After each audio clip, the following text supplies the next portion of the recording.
चोरी का नाम दिया है, मैं उसे मारने आई थी। तो इसमें ये अकेली नहीं है, 2-3 लोग और भी शामिल। करा ना, अपने मुंह से इतराफ करा कि मैंने ही मारा उसको, बच्ची को।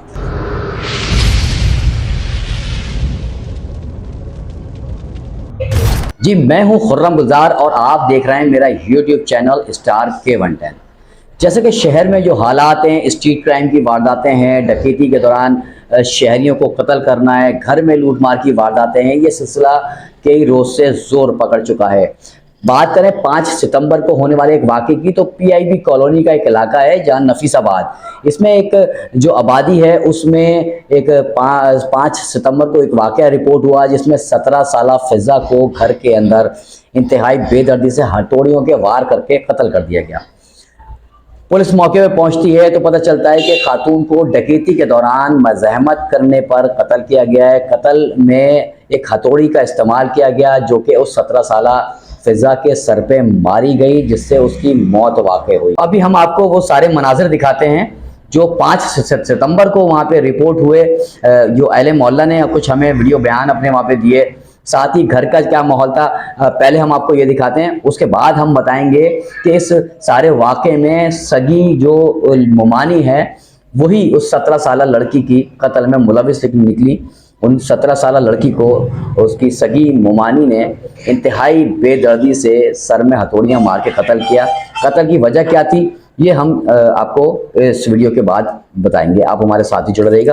पहले चलते हैं वीडियो की जानिब। सबसे पहले जब मेरी अम्मी घर में आई तो अम्मी ने चीख मारी, सारी औरतें घर में घुसी तो उन्होंने ही देखा था बच्चे किस कंडीशन में पड़ी हुई थी। कोई यहाँ मुल्ज़िम नहीं, कोई भी नहीं था घर में। वो अम्मी मैन को बाहर का गेट कुंडी खोल के अंदर घुसी तो वो देखा था कमरे में सब बिखरा मिलेगा, फिजा फिजा फिजा आवाज नहीं। अम्मी अंदर घुसी तो फिजा बस कोने में पड़ी हुई थी मरी हुई।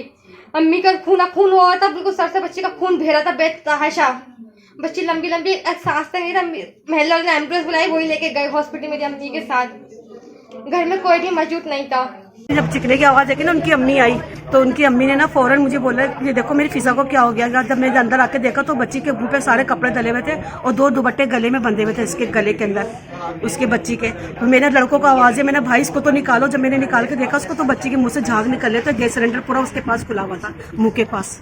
खातून ने वहाँ से फरार होते हुए उस जो फिजा थी उसकी डेड बॉडी के ऊपर कपड़े डाल दिए थे ताकि वो किसी को नजर ना आ सके, लेकिन कत्ल जो है वो कभी छुपता नहीं है। जैसे कि पुलिस ने इस मुल्जिमा को गिरफ्तार किया, महनाज इनका नाम है, जो कि सगी मुमानी है, खुद इनके बच्चे हैं। अब इन्होंने इतनी हौलनाक और इतनी हौलनाक तरीके से जो कत्ल किया है, मतलब इसके अल्फाज नहीं मिलते कि किस तरह से आपको बताया जाए कि कोई अपने सगों को इतनी बेदर्दी से और इंतहाई बेदर्दी से भी कत्ल कर सकता है। तो चलते हैं उस जानिब। 5/9/2023 का वाक़या है। सुबह तकरीबन 10:30 बजे इसकी वालिदा मकतूला की गई थी घर से बाहर, तो उन्होंने FIR में नामजद कराए थे 4 बंदे। हम 4 बंदों को लेके आए, हमने उसको इंटरोगेट किया जो कि बेगुनाह थे, लिहाजा हम उनको गिरफ्तार नहीं किया। हम तफ्तीश करते रहे, हमने तमाम जो चीज़ें मिली थी मौके से हमने DNA के लिए टेस्ट के लिए जमा करा दिए। तफ्तीश की रोशनी में, मालूमात की रोशनी में हमें जब इन्वेस्टिगेशन करते रहे तो इसकी जो मुवानी है वो थोड़ी हमें सस्पेक्ट लगी। जब उसको हमने इंटरोगेट किया इनके घरवालों की मौजूदगी में, तो फिर वो हमारे सामने उसका इंकशाफ किया, हाँ जी हमने वारदात की है। और जेवर से बरामद भी कर लिया, लोटावा हमने जेवर बरामद किया और जिसको मकतूला की माँ ने अपने जेवर को शनाख्त किया। मेरे बच्चियों के सेट बने हुए थे 3, पूरे सेट जो होते हैं, बुंदे, गले का हार, अंगूठी पूरा सेट, वो चोरी हुए। 2 सेट चोरी हुए, बाकी लॉकेट 3 चोरी हुए। 3 लॉकेट हो गए, 2 जोड़ी बुंदे हो गए, इसके मिला के 5 सेट हो गए इस तरह से। 2 समझे लॉकेट सेट, बुंदे और एक पूरे सेट, दुल्हन सेट जो होते हैं। अभी पुलिस ने इनको गिरफ्तार किया है, इनके पास से क्या-क्या चीजें बरामद हुई है? इनके पास से एक गले का निकला है नेकलेस, बाकी सब बेच दिया। इनसे मैंने पूछा कहाँ है सारा सामान, तो कहे सब सामान बेच दिया है। किस तरह किसी को कुछ बेचा, किसी को कुछ बेचा। तीजे के बाद ही उन्होंने बेचना शुरू कर दिया था, बताया उन्होंने अपने मुंह से।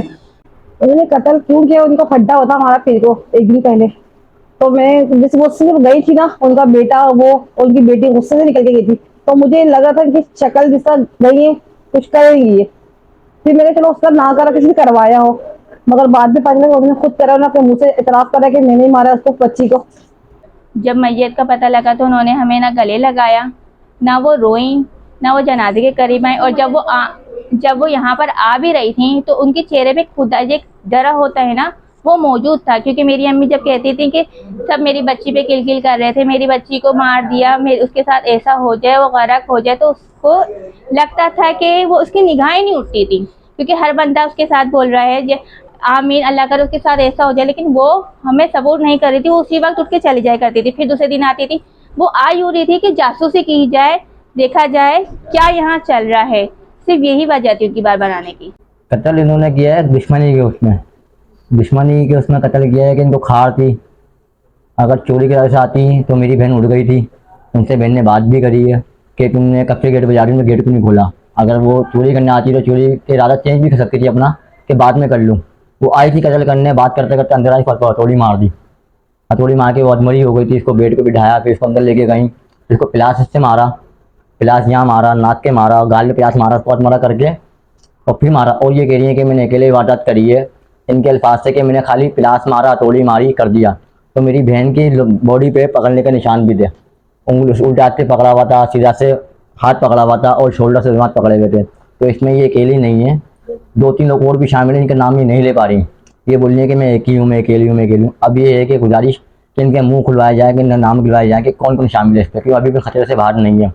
कौन है हमें नहीं पता आगे। उनके हालात बयान ख़राब क्यों होंगे जिनकी मियाँ की गवर्नमेंट जॉब है। और मेरे मामू का कहना यही है कि मेरे 52,000 का तनख्वाह खाली गवर्नमेंट से अफसर और देते हैं, 60-65-70 के करीब हो जाती है। तो सर इतने पैसे तो बहुत हैं 4 अफराद के लिए, 5 अफराद के लिए। ना वो बाहर घूमने जाते हैं, ना बाहर होटलों का खाना खाते हैं, फैमिली छोटी सी घरों कैसे गरीब लोग रहते हैं वैसे रहते हैं। तो इतने बहुत हैं इनके लिए पैसे, क्योंकि ये अकेले की वारदात नहीं है, अकेले ये काम नहीं हो सकता। लेडीज़ पहली बात दरवाज़ा नहीं काट सकती, ये दरवाज़ा लेडीज़ नहीं काट सकती। अगर लेडीज़ आएगी, वो वारदात कर रही है, वारदात के टाइम पे हथौड़ी लगेगी, उसकी चीख तो निकली होगी ना। आती पहले खिड़की बंद करी है, अकेले इंसान सारा काम नहीं कर सकता कि दरवाज़ा काटना, खिड़की बंद करना, वार करना, हाथ से पकड़ना। अकेले इंसान क्या क्या करेगा, 2 हाथ हैं, एक हाथ से पकड़ेगा, हाथ से वार करेगा। इसलिए मेरी बहन को जख्मी कर सकती थी, मेरी बहन को मौका ही नहीं दिया जख्मी करने का। क्यों कि एक इंसान नहीं था, ये 3-4 लोग थे। मकतूला की सगी मुमानी है, यानी मुमानी का जो शौहर है उसका नाम है साजिद। साजिद और मकतूला की माँ दोनों सगे आपस में बहन भाई हैं। अभी तक उसने ये बताया जनाब मेरे घर के हालात ख़राब थे, मतलब चोरी की नीयत से गई थी, लेकिन चूँकि फिज़ा उड़ गई थी तब उससे फिज़ा ने मुझे देख लिया, तो इस बारे मैंने उसको फिर कत्ल कर दिया। कुछ बताया कि किस तरह से मारा या कोई और? सर पे उसने हैमर मारा, बताया उसने, सर पे हैमर मारा, प्लास मारे। चूँकि दरवाज़ा का होल खोल के दाखिल हुई थी, पीछे दरवाज़ा उसने काटा था, फिर दाखिल हुई थी। वो उसने एडमिट किया है। हैमर जो है वो भी ऑलरेडी हम कब्जे में ले चुके हैं।